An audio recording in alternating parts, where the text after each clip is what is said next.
Welcome everyone. As you see, this is my kitchen island because I don't have a very big area where I can start doing my pours or any other texture work. So what I do is I just clean it off, say once a week, and then I use a cling film.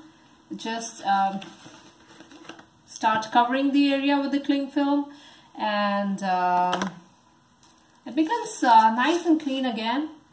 I would just put some paper towels or newspapers or old brown packaging papers, maybe aluminium foil as well, just to cover the area more. If I need a bigger area where I think the paint is gonna drip a lot, so I can just quickly, after the pour, I can quickly just take away that paper and put it in the rubbish.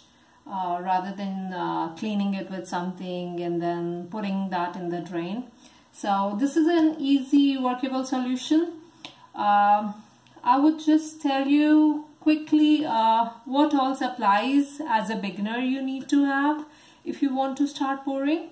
So yeah, cling film, some wax paper for later usage on this area, or some aluminium foil, some paper towels, and then it comes to paint. Okay, so my favorite paints at the moment are Artist Loft White. This is the titanium white, and Artist Loft Black. So these are the basic value paints which are available at Michael's in US. If you are in some other country, you probably would have paints like these available. So I have a few paints already which I bought a few weeks ago.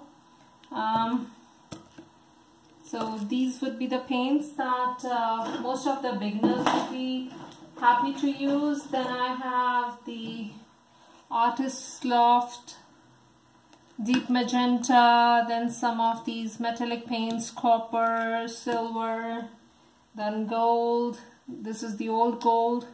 Then I have few tubes of Liquitex Basics as well. So these are the basic value paints. These are the you can say level 1 academic level paints. Then these are from Liquitex, which are a little thicker than the Artist Loft academic level paints, which is called the level 1. And so I mean it just depends how much you want to spend, how much you have in your pocket right at the time you are starting as a beginner. So some of the artists I know who have been doing this for a long time, maybe not the pour acrylics, they do have some supplies already available, and they would have better paints as well. But these are absolutely fine to start working with. Then we need Elmer's glue all, which is like any other PVA glue.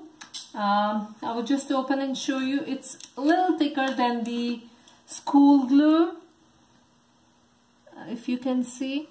So yeah, this is the medium that we are going to use. I will tell you in my next video how we are going to mix the paints.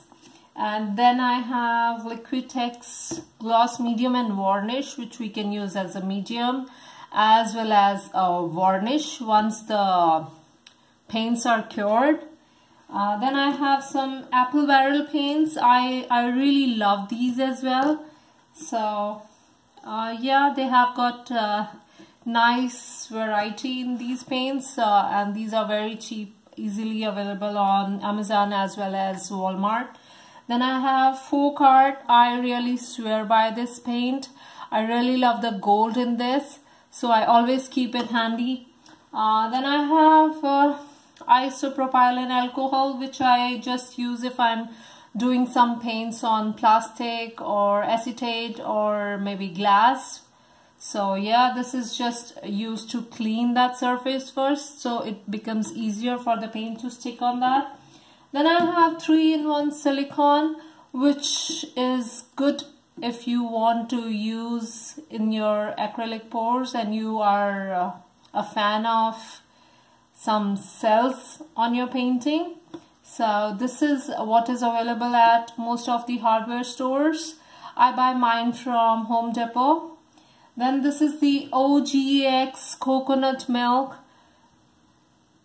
This is also a product which some artists use and swear by, because they found out that this is a skin friendly product and it has a nice fragrance, and it is better for a few people than the 3-in-1 silicone for the creation of cells.